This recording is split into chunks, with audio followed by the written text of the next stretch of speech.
We at Care Banjara are honored to host such an accomplished gathering of clinical minds. Let's look forward to enriching discussions and meaningful takeaways. Thank you. I invite Dr. P.C. Gupta to take over.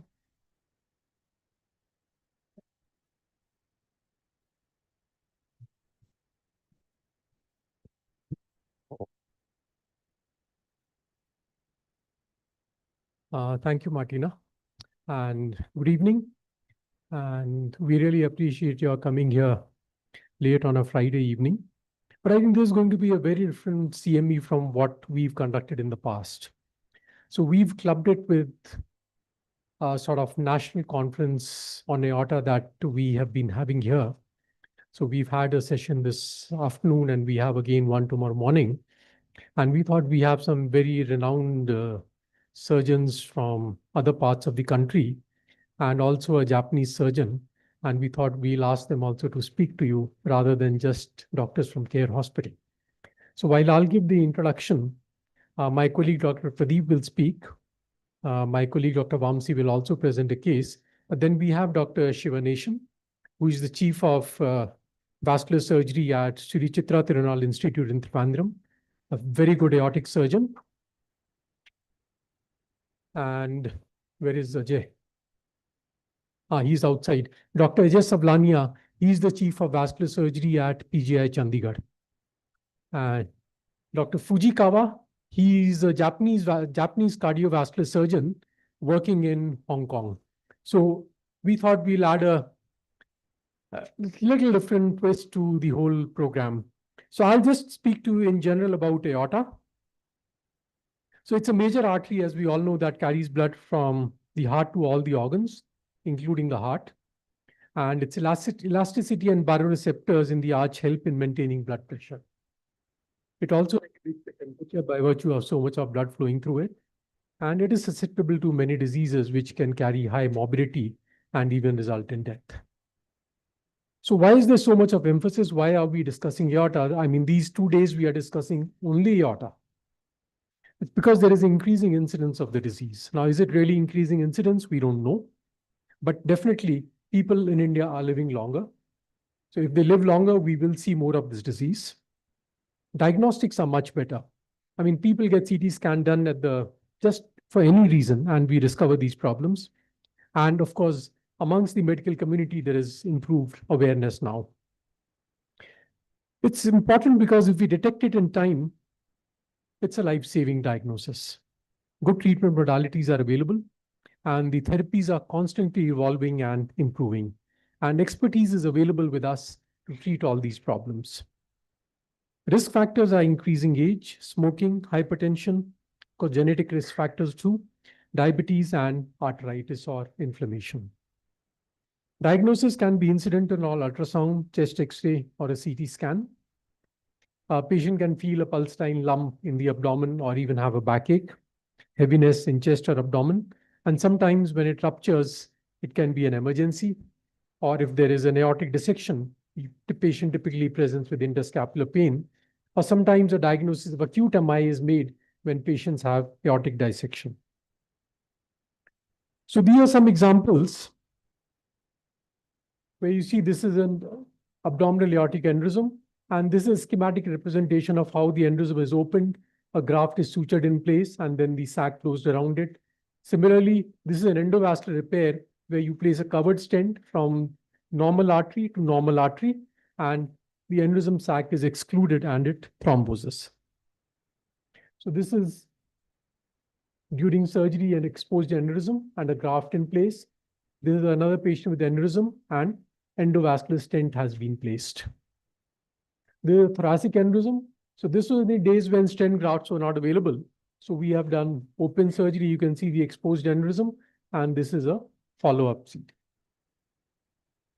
Now for thoracic aneurysms, what we do, we have an aneurysm, we place a stent graft from normal artery to normal artery. This is excluded. So you have an aneurysm here, stent graft, and the aneurysm is totally excluded. So I'm just explaining the basic concepts. Similarly, we have thoracoabdominal aneurysms. These are amongst the most risky disease to treat. So here,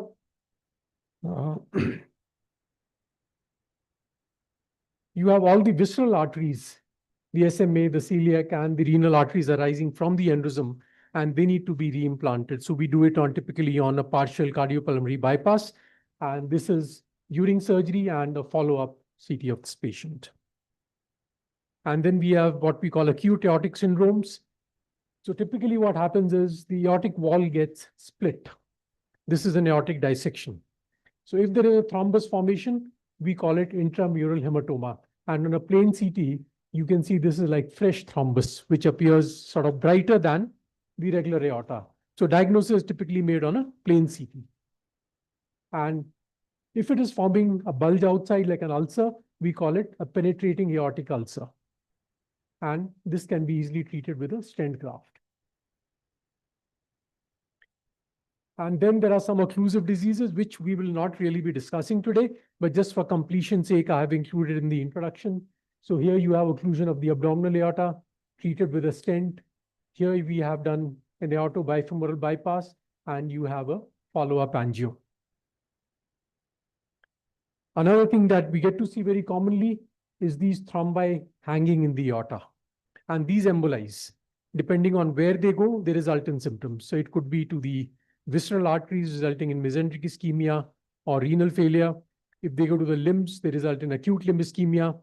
Most often we treat the symptomatic area and then manage these with anticoagulation. But there have been reports where these lesions have been treated by placement of a covered stent, like you see in the last panel here. That's all from my side. This is our team at Care Hospital. And I think teamworks really make a difference when we are doing these major procedures. I'll invite Dr. Shivanesan.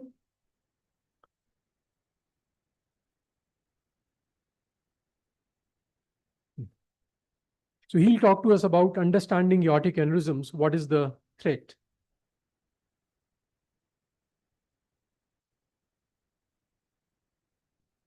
I'd like to thank Dr. P.C. Gupta sir for giving this wonderful opportunity. So my topic is about aortic aneurysms, why it is a silent threat and basics of aortic aneurysms. So before that, recently last year, 2024, we had a ESVS guidelines where aorta has been included as identified as a separate organ. So far, aorta was a blood vessel which is supposed to, its only function was to as a conduit to take the blood to various organs, but now it has been identified as aorta as a separate organ, has its own functions. So among other organs, aorta is included as a recently accepted as an organ. So that is one new thing about aorta. So coming to aortic aneurysms. So by definition, if there is any focal dilatation of aorta more than 50% of this normal diameter, we call it as aneurysm. So most of the patients are often asymptomatic. We do scans for some other, like for urinary tract, for prostatic pathology. So some other symptoms we do ultrasound and gets identified. And that's where the importance comes from the physician point of view, because early referral can prevent the deadly catastrophe of a rupture. That's why it is often, aneurysm is often termed as it's a great imitator until it ruptures. So on the left side, what you see is just mild dilatation of aorta, which call it as ectasia. And the right side is a pathological specimen of aortic aneurysm. So as I said, more than 50% the diameter of the normal aortic segment, we call it as aneurysm. So we don't have any prevalence data of Indian population. Generally, in global prevalence is around 4 to 8% of in the male patients, especially in smokers. India probably it is underdiagnosed, or many times abdominal pain evaluation goes for other causes and aneurysm never comes initially, and by the time it gets detected, patient often dies or it ruptures and patient may not be identified. So that's why we don't have a proper data, and we don't have national registries to show what exactly the incidence. And foreign countries, they have a proper screening program. They have special recommendations on which patients to follow, which patients to be screened. So those also we don't have. So overall, we don't have much of evidence about the incidence of aneurysms in India. So basically, aorta is made of basic structural integrity of aorta is given by the collagen elastic fibers. The aneurysm happens when this structural elasticity decays. either various factors are there, maybe enzyme, maybe related to the genetic or atherosclerosis, or because of other comorbidities. There may be overactivity of these enzymes, which degrades this collagen and elastin fibers, and the vessel becomes thinned out and easily dilates. So there are various pathologies. So commonly what happens is that the integrity of the cell vessel is very weak, so it goes in for dilatation. And various predisposing factors are there. And coming to classification based on location, it can be either thoracic servus, showing it can happen anywhere from the ascending aorta up to entire aorta can be involved. Based on shape, we can say there is a fusiform saccular, and true or false. I'll just go through one by one. So as I said, it can start anywhere from ascending aorta to abdominal aorta, but most commonly it occurs in abdominal aorta compared to the other places, mainly because of the embryological variations which happens in the abdominal aorta, as well as the hemodynamic factors which is happening at the abdominal aorta. So most common place where the aneurysm happens is abdominal aorta. Other places are not so common. And these are various classifications. So based on the extent, we call them as thoracoabdominal aneurysms, where it extends on either side of the diaphragm, or purely abdominal aortic aneurysms are those which are only below the diaphragm. And based on the type, either only one wall of the aorta is bulging, we call it a saccular aneurysm. They have more chance of rupture, whereas the entire aorta is like generalized dilatation of vessel, we can call it as fusiform aneurysm. And true versus false is when all the layers are involved, we usually call it true aneurysms. Whereas it's like a fluid aneurysm where only the blood is seeping out and it is covered by a layer of tissues and blood clots. We call it as a false aneurysm or pseudo aneurysm. So various etiologies are there.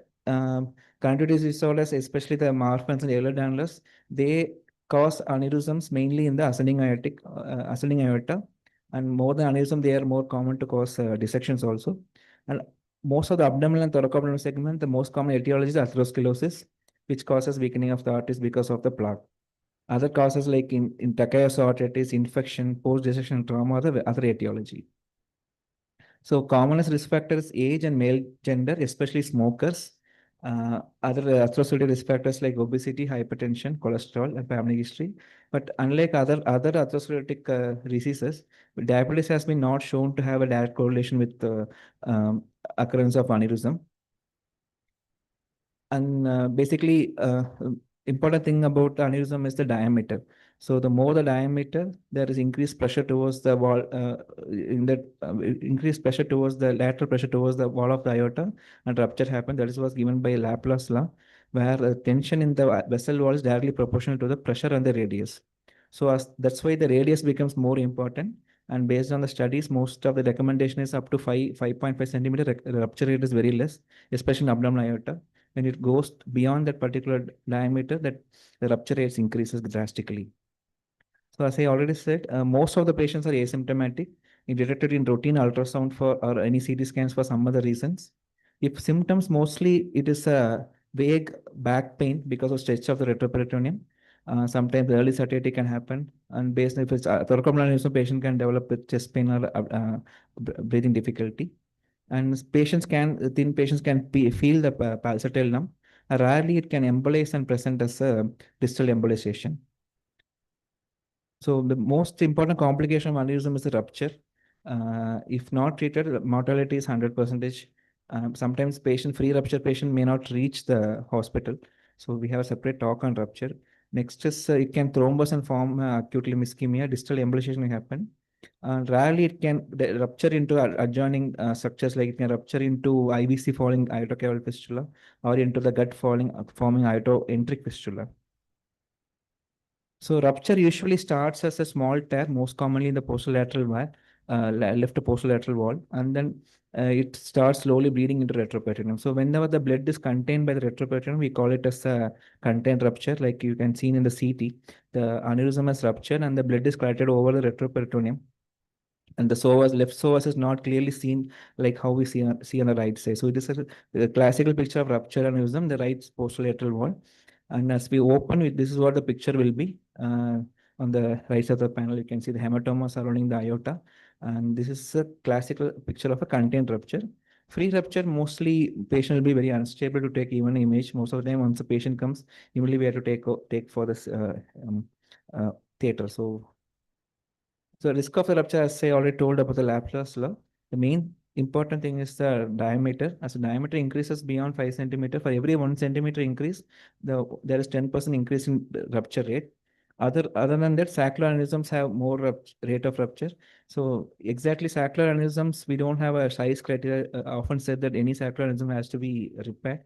And patients who are uncontrolled hypertension or COPD, active smokers have high risk of rupture. And patients who have expansion rate of more than 1 centimeter per year, they have the high risk of rupture. So this is another graph showing risk of rupture based on the diameter. As we can see, with every 1 centimeter increase, the yearly rupture also increases to the tune of around 10% per year. So 5 to 6 centimeter aneurysm, the chance of rupture is 10% this year. But whereas the same 7 centimeter is around 30%. So that's why size becomes very important. If even asymptomatic patient, size more than 5 centimeter has to be treated. So diagnosis, most commonly patient gets diagnosed with the ultrasound. Problem is like it is technician, operator dependent, and we cannot get the full idea about the extent and what are structures involved. So most commonly we end up doing CT angio for all these patients if the renal parameters are good. So it gives all the data what we need for managing these patients about the extent, size, what are the vessels involved, are they rupture or not rupture. So all the details are given with the CT angio.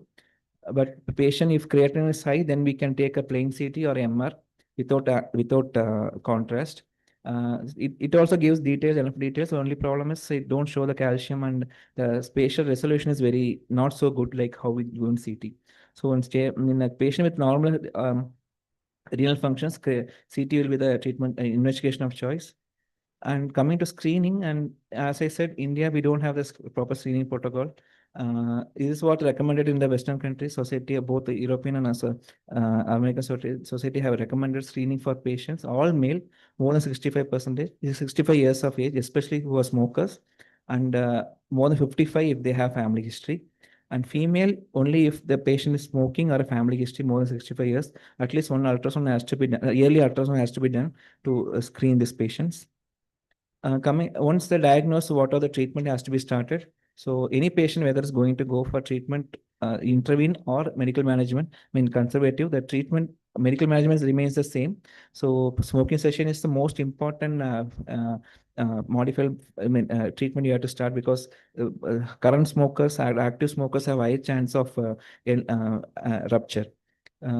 Then beta blockers is the main state of treatment. It reduces the lateral pressure over the lateral side of the wall. So beta blockers we start, and AC inhibitors have shown to other than BP control, have shown to reduce the incidence of rupture. Doxycyclines, there are some old studies showed there is chlamydia species may be one of the causative factor for this degenerative aneurysm. So doxycycline has been used, and also they reduces the activity of these enzymes, these MMP enzymes, which are the one of the etiology for the degradation of this collagen. So it reduces the activity of MMP. So these are all things which are statins. Statins overall reduces the aneurysm expansion as well as the overall mortality risk. The patient are started on statin. So these are the basic drugs we start this in this patient along with antiplatelet. Then based on the size, we determine what to be done. Any patient less than 5, especially this is for abdominal aortic aneurysm, less than 5 centimeter will go for observation. We will be doing a frequent imaging, either ultrasound or CT. Mostly 5.5 centimeter, male patients more than 5.5 centimeters should be intervened. And patients have more chance of rupture at smaller diameter, because the overall the aortic diameter is small. So for female, mostly 5 centimeters indication. For male patient, more than 5.5 centimeter is indicated for treatment. And of course, any aneurysms which are asymptomatic has to be treated. And any patient who have a rapid growth in size more than 5 centimeter 6 months or more than 1 centimeter in 1 year, these are the indications for intervening. So once we plan to intervene, we have two options: open and endovascular. Also, some hybrid options are there where it's a combination of open and endovascular. As Sarah's already shown, open repair is sorry. We do a proper laparotomy or lateral approach and expose the aorta. This is abdominal aortic aneurysm. And we replace the aorta with prosthetic graft, either Dacron or PTFE graft. And it is a major procedure, so patient will have a ICU and hospital stay. Recovery, complete recovery takes time. It's like not like 1 to 2 months patient will be in hospital. Like patient to go for the day-to-day activities what he was doing before, it takes at least 3 to 6 weeks minimum.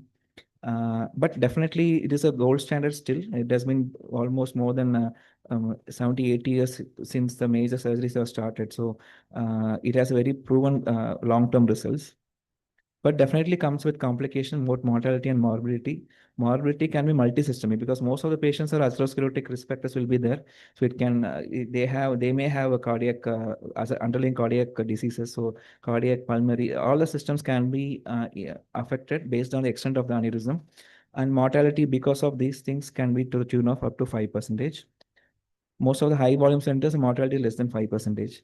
And not only immediate late complication also can happen, especially in the emergency setting. To the most commonly, it is either anastomotic pseudoaneurysm, like there's new aneurysm forming at the where we are anastomosed, or the graft can get thrombosed or can get a fistulization. These are all little rare, but still long-term complication also there. So then since 1990s, endovascular repair came into picture. So here we no need to do a laparotomy. Either we can do a small cut down, or nowadays mostly perform percutaneously, especially for the abdominal aortic aneurysms.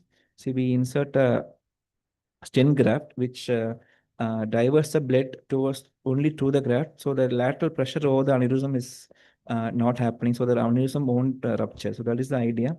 Uh, but only main issue is unlike in surgery where we stitch the graft with the suture, here it is just staying there with only oversizing. Like we basically we oversize the size of the stent graft based on the aortic diameter up to 10, 5 to 15, 10 to 15%, so that it nicely snugly fit. But only main complication here is there can be a leaking of blood between the sides of the endograft and the aorta, and aneurysm keeps on filling. That's what we call it as endoleak. And since, as I said, we are not stitching, it can migrate later on, and we are accessing to the femoral side, our complication happen. So these are the complications which are pertaining only to the endovascular. It is not seen in the open repairs.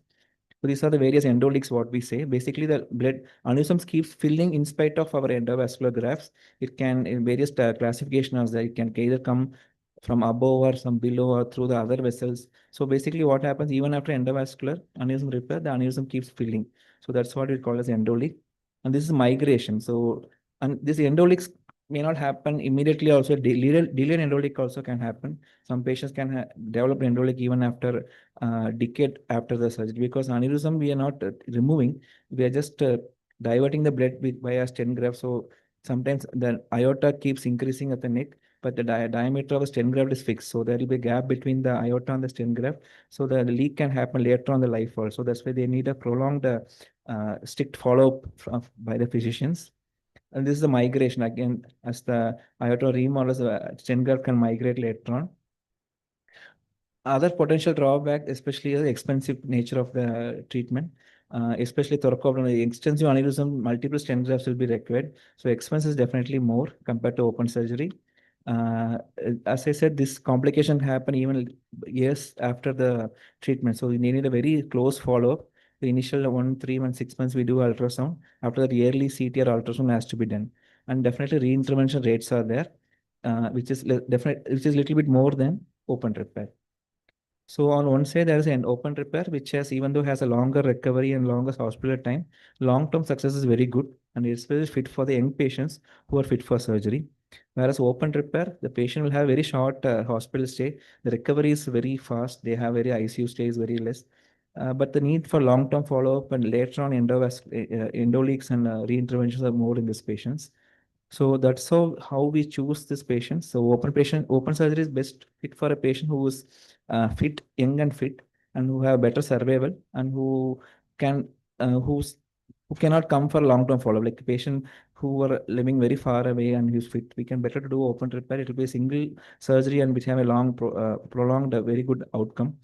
And if there are some anatomical indications of whether the stent graft will stay or not, there are some various criteria are there. If criteria are not fit, then we cannot do endovascular repair. And for those patients, open is best. But patients who are very high risk, progressive risk for open repair, or having very limited life expectancy, who's very compliant with follow-up, who have better anatomy, those patients can go for endovascular. So that's how we like individualize treatment for each patient, and then we give the best which for that particular patient for the particular aneurysm. To conclude, this is a silent disease but can be dangerous. It has to be detected timely so that life-threatening complication or rupture can be prevented. So mostly physicians, most of the patients don't directly come to a vascular specialist. It will be like, as I said, this was asymptomatic. So it will be picked up by the physicians who are treating these patients by the ultrasound or CT for some other reason. So it has to be, they have to detect it early and refer to a centers where this has been routinely being done.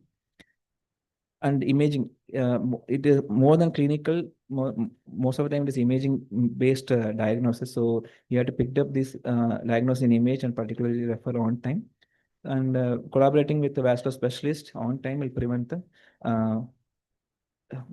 risk of rupture, and it can be a life saving for this patient. Thank you. Thank you, Dr. Shiva. We'll discuss a little later. I'll now invite my colleague, Dr. Pradeep. Dr. Pradeep is an interventional radiologist working with us, and he'll speak to us about aortic dissection, the medical emergency.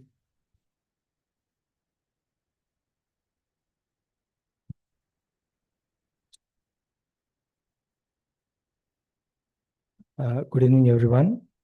I'm an interventional radiologist, but I'll give more of a medical perspective about aortic dissection, and I'll try to cover, what are the present acceptable treatments and the prognosis, mortality. It will be a very brief presentation. So, dissection is nothing but the separation of the aortic wall, the blood leakage between the intima and media. And this is a life-threatening condition, especially if it involves the ascending aorta, because it is so close to the heart. The amount of blood pressure transmitted through the false lumen is so high, the complications and the mortality is very much. So this is a schematic representation of the aortic layers.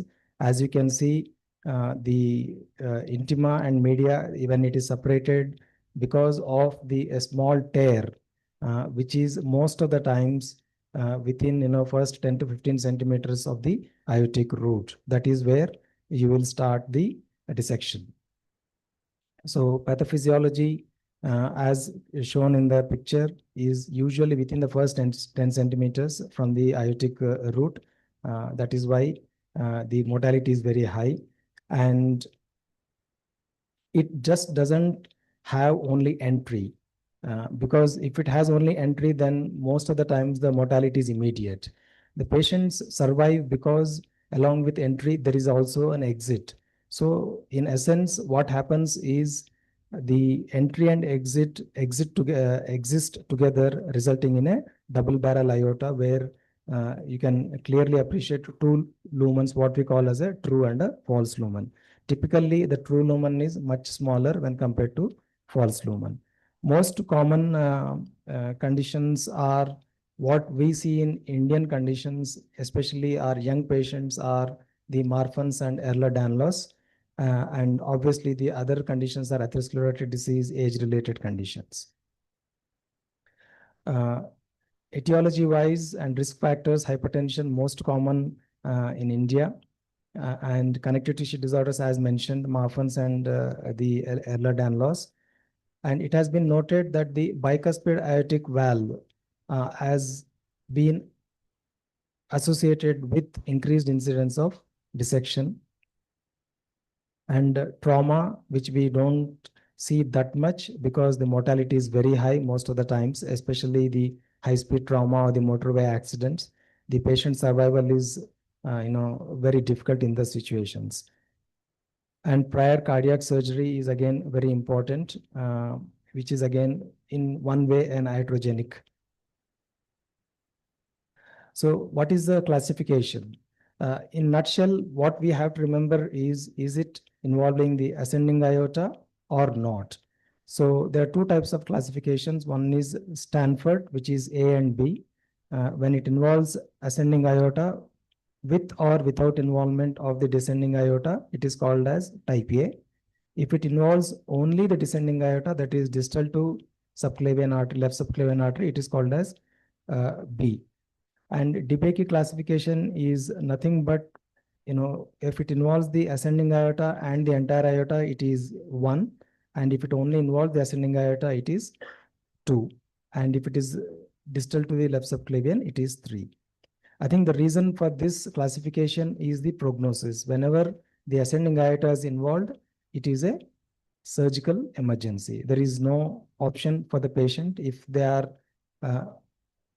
come to the hospital alive, and if they're fit, for whatever reasons, we have to get to the point that the ascending aorta is replaced surgically.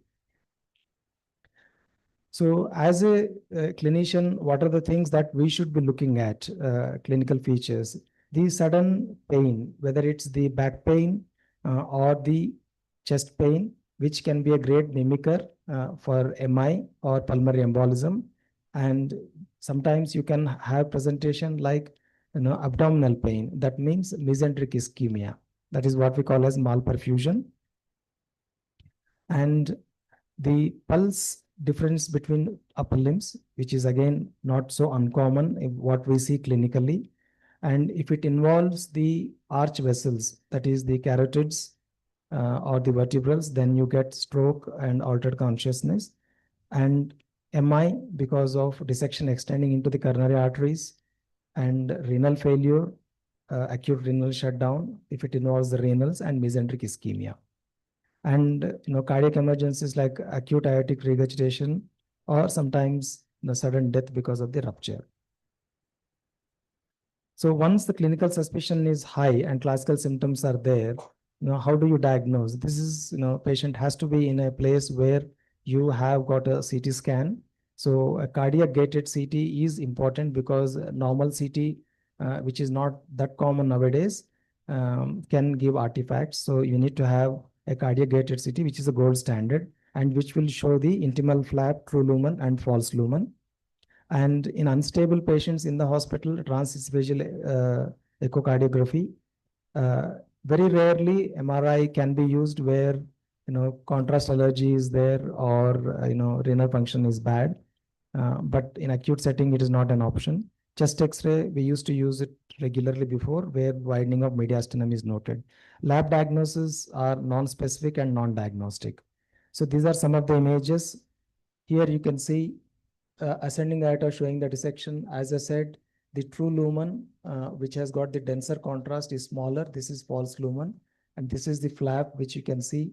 And here is the tear. This will be a type B, or the DeBakey class 3 dissection. And here again, distal to left subclavian artery, this is an MRI image showing the dissection. And similarly here, we can see. And here again, you can appreciate a false lumen. So why do we all need to worry about dissection? Unlike aneurysm, where the presentation is incidental, unfortunately, the dissection present is never incidental. It is usually a medical emergency or a surgical emergency, because it can rupture into pericardium, resulting in a tamponade, or a pleural or peritoneal space, resulting in hypotension. And end organ injuries like organ ischemia, whether cerebral, coronary, renal, mesenteric, or sometimes the lower limb ischemia, acute presentation, and strokes, MI, these are all various ways of presentation. So as a clinician, we need to be aware of these multiple clinical presentations. Chronic dissection is not uncommon. Again, this is definitely incidental finding. When the imaging is done for something else, we find a dissection flap. Here, when you ask patient, they give a history saying that, okay, few years back or few months back, I had a back pain, but I've been okay since then. And these need to be addressed, because they can result in aneurysm formation. So how do we manage them? Most important is initial stabilization, resuscitation of this patient, like ABC, secure the airway, large bore IV cannulas, respiratory monitoring, and in a cardiac ICU setup. And pain control is the most important thing, because the continuing pain means the patient is at a very high risk of rupture. So for us, managing the blood pressure and pain are the important points, especially in a dissection. Blood pressure control, we try to maintain between 100 and 120, not too high, because the dissection increases. Try to avoid tachycardia by using beta blockers. And if additional blood pressure control is needed, then try to titrate them with sodium nitroprusside. But obviously, they have to be primed with beta blockers to avoid the tachycardia. Fluid management as required, but not giving too much fluids again, because it will result in increased blood pressure. Have blood products in place and correct the coagulopathy when planning for procedures. As described, type A dissection is a surgical emergency. There is no two thoughts about it. Ascending aorta, the most common surgeries that are done are the resection or replacement of the ascending aorta with a synthetic graft, so that the primary entry tear is closed and the true lumen flow is restored. If valve involvement is there, basically you try to replace the aortic valve along with the ascending aorta. And if arch involvement is there, the more higher procedures like hemi-arch replacement, total arch replacement, or nowadays what we call as frozen elephant trunk, the equivalent of an elephant trunk open surgery, what we used to do. And we need to address the malperfusion like bowel and renal ischemias. And obviously, all these are done along with the medical management. So these are just some of the images showing what we call as a Bentall procedure, where the valve is replaced along with the ascending aorta. And this is the frozen elephant trunk. Here, the ascending aorta is replaced, and all three arteries, the innominate, the left carotid, and subclavian arteries are anastomosed to the new graft. And this is extra stent graft, which is in the thoracic aorta. So this will give more stable procedure for patient if they require further procedures for managing the dissection, because dissection is a dynamic situation. It doesn't stop in the initial treatment. We need them follow up. And sometimes we do what we call as hybrid procedures, where the ascending aorta is replaced along with the debranching of the innominate arteries and the head and neck arteries. Type B aortic dissection, classically, we are all aware that it is medical management most of the times, as described before, pain control and dealing with the malperfusion as and when required. What are the indications, whether open or endovascular repair? Usually, the persistent pain or aortic expansion is definitely an indication. And what we are nowadays doing is thoracic endograft. Here you can see a T-bar graft, which is sitting next to the left subclavian in the aorta.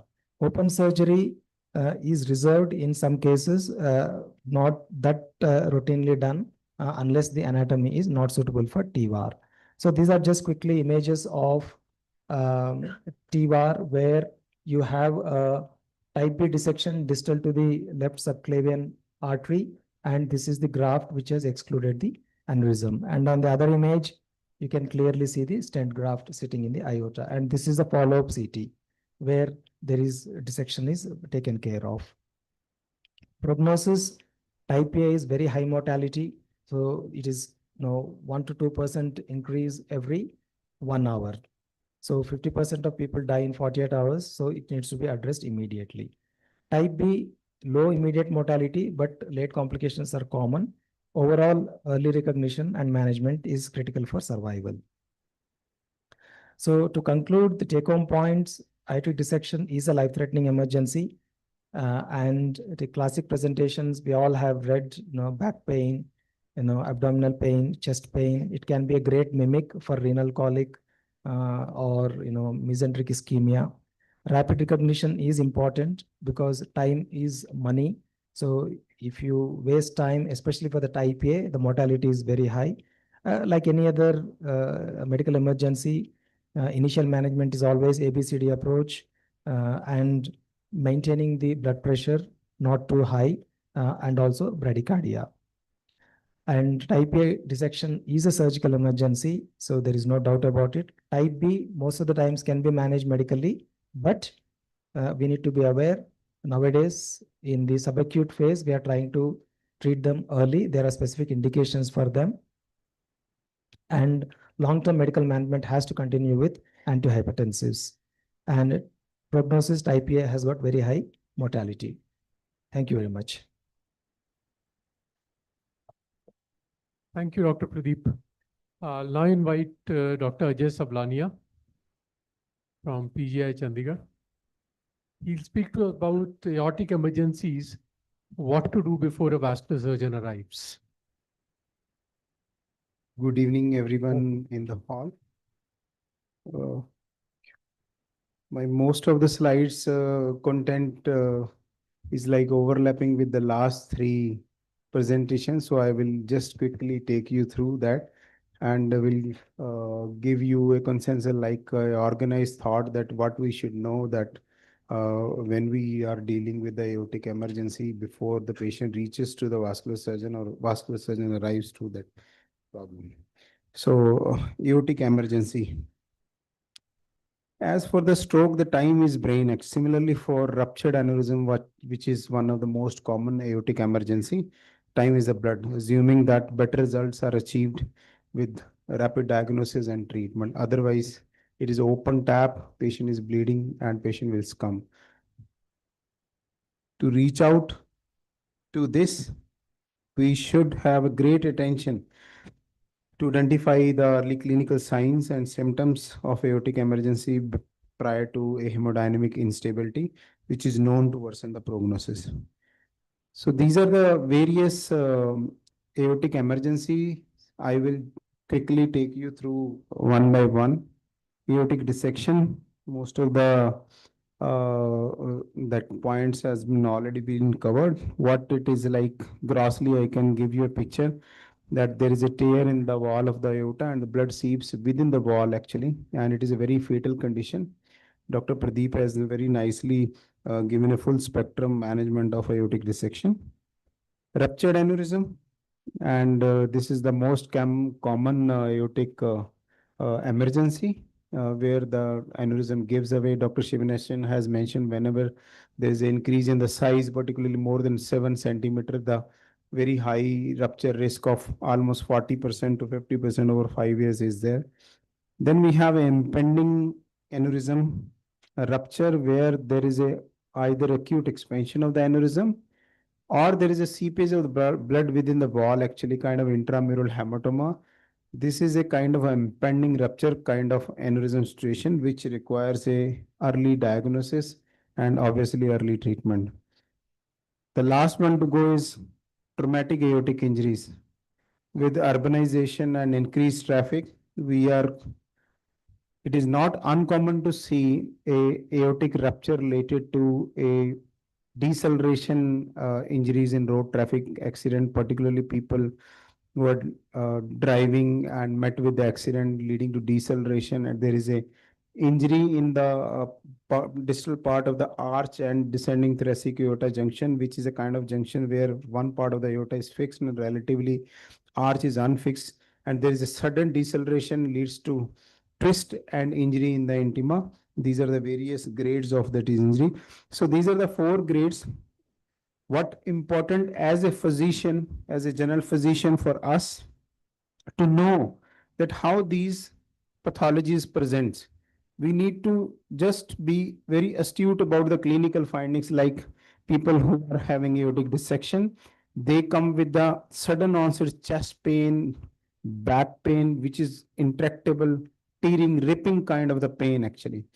Although there are differentials like MI or pulmonary embolism, these patients can have associated pulse deficits. We should feel the pulse in bilateral upper limbs, preferably in the lower limbs also. And there must be a difference in these group of patients.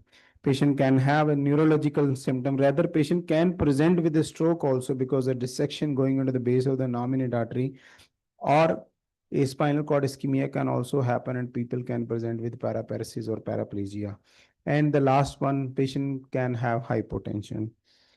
Second one, the signs of the ruptured abdominal aortic aneurysm. These patients present with the pain abdomen. The pain is the most common symptom in any emergency which brings patient to the hospital. So most of the aortic pathologies, they're associated with pain actually. Pain associated with hypotension and a pulsatile mass is a kind of a relatively a clear indication that patient is harboring a ruptured aneurysm actually. Then we have a traumatic aortic injury, as I have already told, high speed deceleration injuries.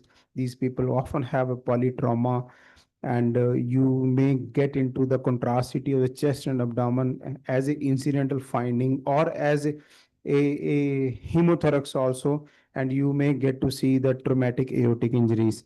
And sometime it is like pure X-ray which you have done, and you find a mediastinal widening, and then you get to do a CT, and you find traumatic early grades of the aortic injury. It goes without saying, all the emergencies, whether it is a medical emergency or surgical emergency, the ABC we need to follow: airway, breathing, and circulation. And all these aortic emergency, we need to have two large bore cannulas, as large as possible, like 14 gauge, to give a good resuscitation in these patients. Of course, vitals monitoring. These are necessary because side by side, we have to arrange a transfer of patient to a center which is equipped with managing the aortic emergencies, or calling a vascular team from EM department to vascular department. So we need to side by side taking care of emergency things like airway, breathing, and maintaining vitals, arranging blood, all these things. When we comes to a specific diagnosis, like we diagnose with the CT that patient is having aortic dissection, as a medical management, the most important thing is to lower shear stress in the wall of the aorta so that the dissection should not propagate retrograde or antegrade, which is done with a very basic medication which is available in the most of the hospitals, beta blockers, as well as maintaining BP with a target of 100 to 120. Along with that, these patients have intractable pain which requires often a potent analgesia like morphine. Then we have a ruptured aneurysm. The most important thing is not to push too much fluids in this patient, keep this patient awake. And by giving permissive hypotension, we just maintain a BP of like 80 to 90 millimeter of mercury in these patients. We don't over resuscitate. We don't use inotrope until unless imminent danger of collapse is there. And of course, cross match of blood for these patients.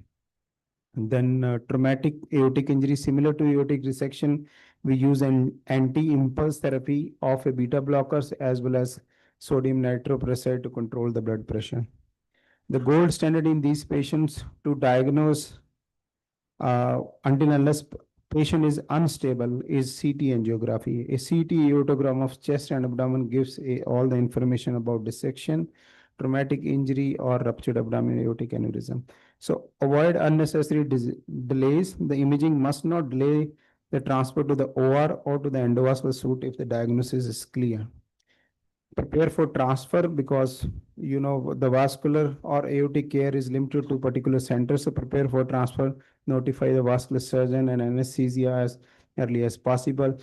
Before the patient reaches to the center of excellence, actually try to transfer the CT images online also, so that they should get inventory required, whether to be managed by open or endovascular. So if you transfer CT angio by email, and the things can be made available at as early as possible. Things to avoid: excessive fluid resuscitation, permissive hypertension we have discussed, aggressive overuse of vasopressors without any cause, uncontrolled hypertension in dissection, and delays in definitive surgical or endovascular treatment. So like it is necessary before that, what we should know that before patient or vascular surgeon arrives, but most of the times the vascular surgeons are not there at center. So what we should know, these 6 points before we transfer, or like how we should manage a patient at a center where vascular facility is not there, like the quick diagnosis, the basic knowledge of the clinical findings, the assessment of suitability to transfer. The unstable patient cannot be transferred. but a relatively stable patient, and if quick transfer is possible, then only we should transfer. Patient with a 40-50 BP, you cannot transfer these kind of patients. Management in emergency department, as we have discussed, the medical therapy of beta blockers and antihypertensive and optimal blood pressure, a referral to vascular surgeon, transporting to the receiving hospital. It should be conveyed prior so that the patient should be received and time should not be wasted at all. Management by vascular surgeon and center could with this care is of utmost importance. These are the all about that what we should know, or like before a vascular surgeon takes care of the patient. Thank you. Thank you, Ajay. Now we have two short case presentations. First one by my colleague, Dr. Vamsi, who will present a case of aortic aneurysm.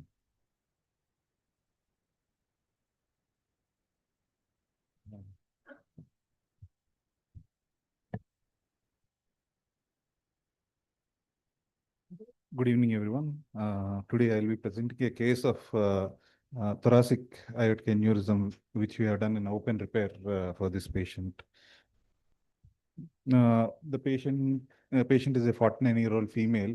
Her story started with a urinary tract infection, which was managed outside, and she was relatively asymptomatic for almost a month before she presented with to us with abdominal pain and vomiting. So a CT angiogram was done, which showed a thoracoabdominal aneurysm, a mycotic aneurysm of the abdominal aorta, and she was referred to us for further management. She's a known diabetic and hypertensive. She had previous lower cesarean sections previously.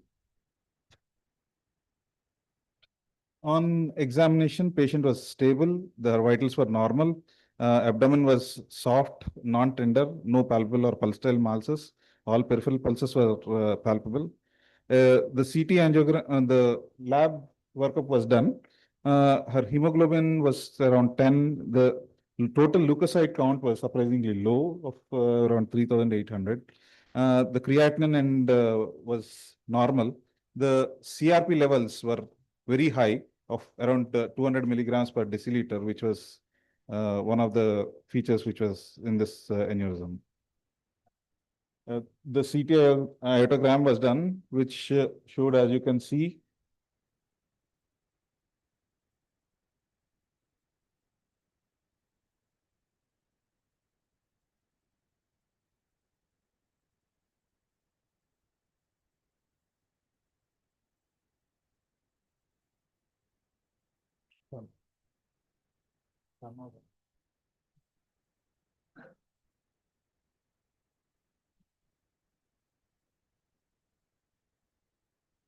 okay.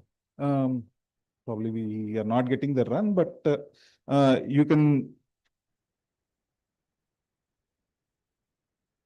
see the aorta at the level of the celiac artery and the superior mesenteric artery, and here we can see the aorta at the level of the renal arteries. So, in the right renal seems to be more involved than the left renal artery. If actually we would have seen the cross sections, we would better appreciate the size of the aorta rather than in the sagittal section, coronal section. Looking at the patient was relatively stable. We were able to manage the pain, get her pain down using some opioids. In looking into it with mycotic aneurysm with a high CRP and ESR, we wanted to manage initially reduce her inflammation. So we started her on IV antibiotics. We sent for the blood cultures, the urine cultures, and then started her on IV antibiotics, and also helped build up her nutrition. Then we gave antibiotics for about 1 month, IV antibiotics, and then we planned once the CRP came down to around 12, we planned for a open thoracoabdominal aneurysm repair. The surgical the repair was through the standard eighth intercostal space and the paramedian paramedian region on the abdomen, and the diaphragm was incised. And through the retroperitoneum, we reached the aorta, a control of the descending thoracic aorta, the internal inferior mesenteric artery, the left renal artery was taken. Because of the high inflammation, we could not we could not dissect and take control of the celiac and the SMA. She was started on a partial bypass through the femoral root, and we used a special graft called the Kosali graft for repair of this aneurysm. The specialty of this graft is that it's a long tube graft with four pre-stitched blood vessels which come with the vessel. One goes to the to the celiac artery, one to the superior mesenteric artery, and two to the renals, right and the left renal. We use this graft. The aneurysm was opened, the sac was opened, the celiac, renal, and SMA were perfused using a shunt, and then a 20 mm Kosali graft was used and was anastomosed. The celiac, renal, and the celiac, SMA, and left renal arteries were reimplanted. However, we could not take control of the right renal artery, and we had to ligate the right renal artery. So this is the final picture which we had. The celiac artery seen to the soon to the celiac branch, the SMA branch, and the left renal artery. So the diaphragm was closed, and then the specimens were sent for culture and sensitivity. However, the final cultures were again negative. We did not find any cultures on the patient from the aortic wall. So this patient continued to receive antibiotics even in the post-operative period. We were able to remove the ICD on the second day and the lumbar drain in 72 hours. Very limited blood transfusion. I think we transfused one unit. She was discharged on day 7 of the day 7. She is now under follow-up, and she continues to be on antibiotics, oral antibiotics. Thank you. Thank you, Dr. Vamsi. And for the final case presentation, I invite Dr. Takuya Fujikawa. He is a consultant vascular surgeon at Prince of Wales Hospital in Hong Kong. He's actually a Japanese, but working in Hong Kong for quite a few years now. So he will present a case of complicated dissection. Thank you for your kind introduction, Dr. Gupta. Today I want to present about one case of complicated dissection. So I think I want to think together how to manage this kind of complicated case. So this case is a diagnosis of descending thoracic aortic aneurysm and chronic dissection. TIVA for acute type E aortic dissection in 2014. And the right common carotid artery and axillary artery reconstruction was done. And this patient's problem is aberrant right subclavian artery. And afterwards, this patient undergo partial artery replacement. So brachiocephalic artery, ascending artery replacement, and brachiocephalic artery and left common carotid artery reconstruction. So I will show the CT scan.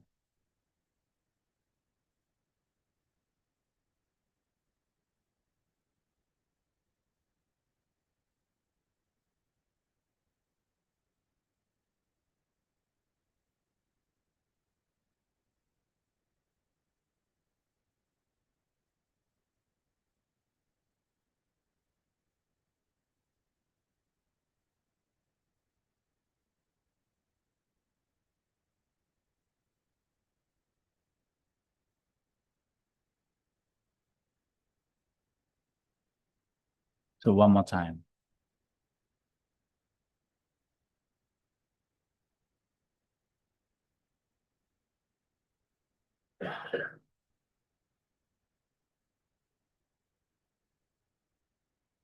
So actually, from this CT scan, we can guess very long distance stent graft insertion and radial dissection and dilation of distal arch and proximal descending, and still some contrast in the false lumen. And the stent graft is extended to the celiac level, but that at visceral vessel level well remodeled. And you might have already noticed this patient has aberrant right subclavian artery. So may I show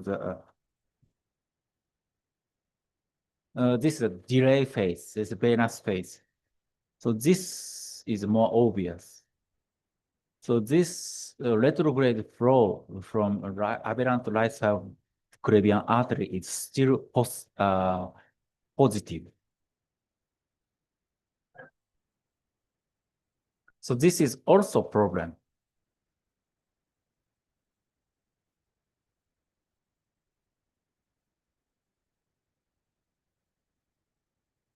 I show you one more time.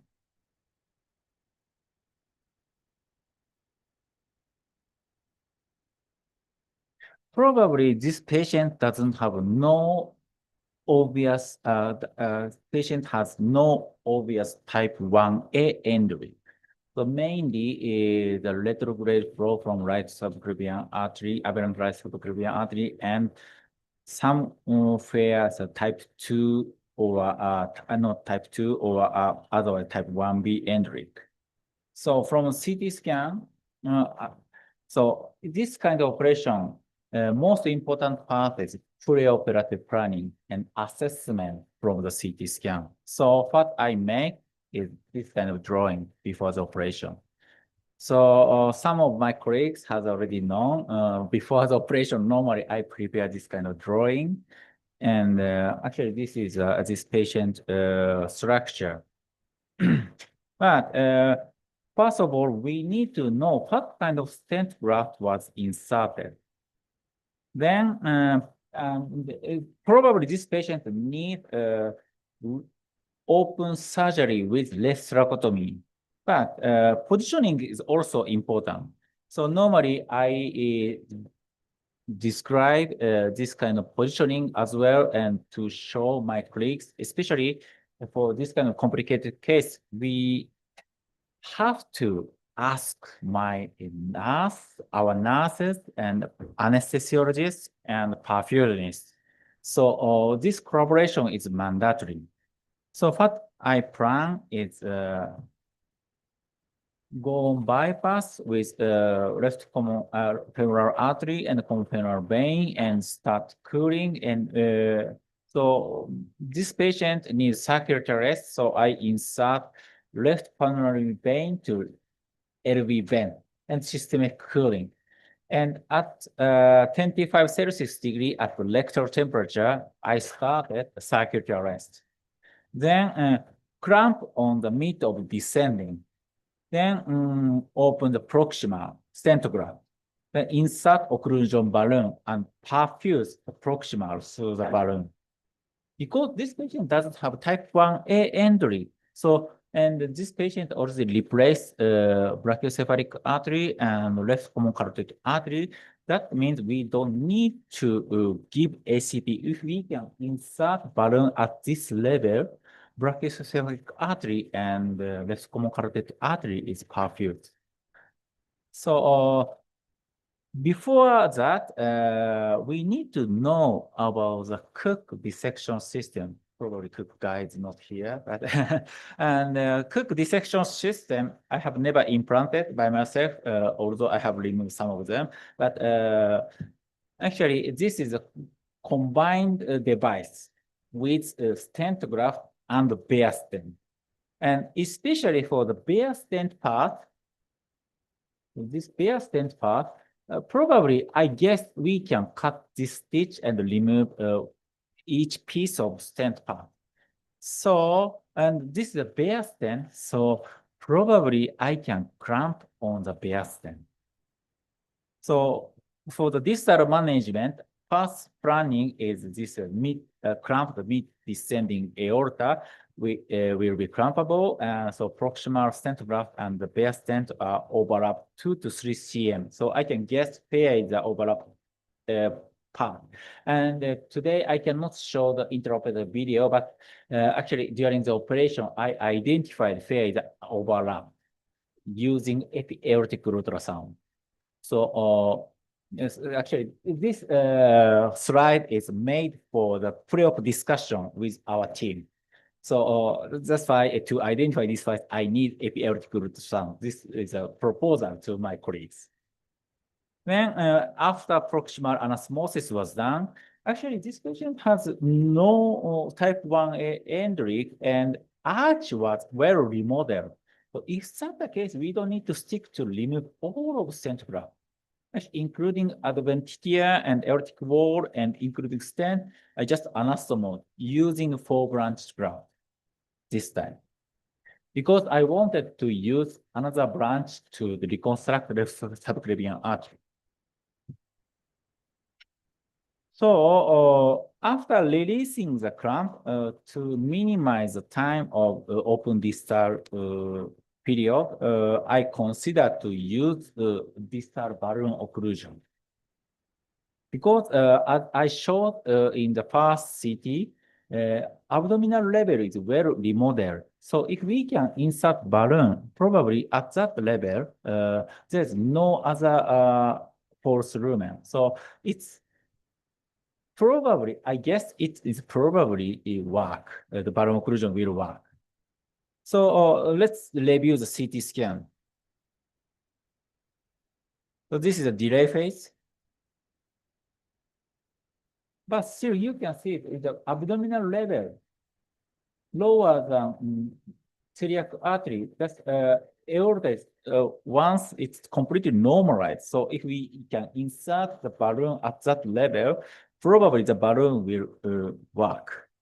So my first plan is just do like this. So then during circulatory rest, we can anastomosis proximal. Then this patient had still patent aberrant right subclavian artery. So another option is reimplant aberrant right subclavian artery. But actually, this the view is not so good. And actually, I was measuring the right radial artery blood pressure. So this patient has already placed some bypass here, and I guess it is working well. So I didn't implant. So this is my pre-op planning. And today I cannot show my intraoperative video, but this is my actual OT record. In a complicated case, I normally draw this kind of drawing even after the operation. So this is a general finding. Of course, general finding is not changed from my pre-op planning. Then this is my detailed OT record. So what I want to emphasize is actually for this kind of aortic surgery, technically not so demanding. So if you can perform a hemiarch replacement or median sternotomy total arch replacement, technically not so much demanding, but planning is very important. So eventually, I didn't reimplant right subclavian artery, but otherwise, other part is similar. And I didn't reimplant intercostal artery. It's different from my planning, but actually there is no good intercostal artery to reimplant. So this is my post-op OT record. Then this is a post-op CT scan.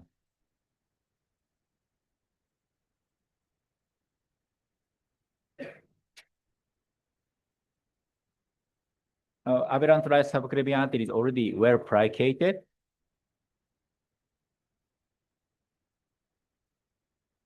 For the distal, I made fenestration and leave the bare stent part in the abdominal part.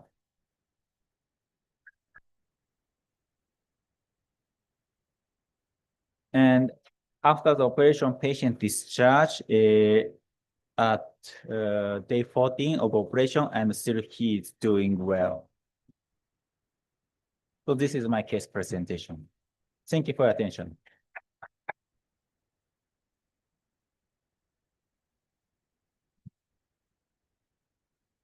Thank you, Dr. Fujikawa. So that ends the presentations. I'm sure all of you would be looking forward to moving for the dinner. But before that, if there are any questions or comments, please feel free to ask. Any questions related to the presentation or anything else about either aorta or vascular disease, any doubts? Or we can even discuss while we move out. So, JP.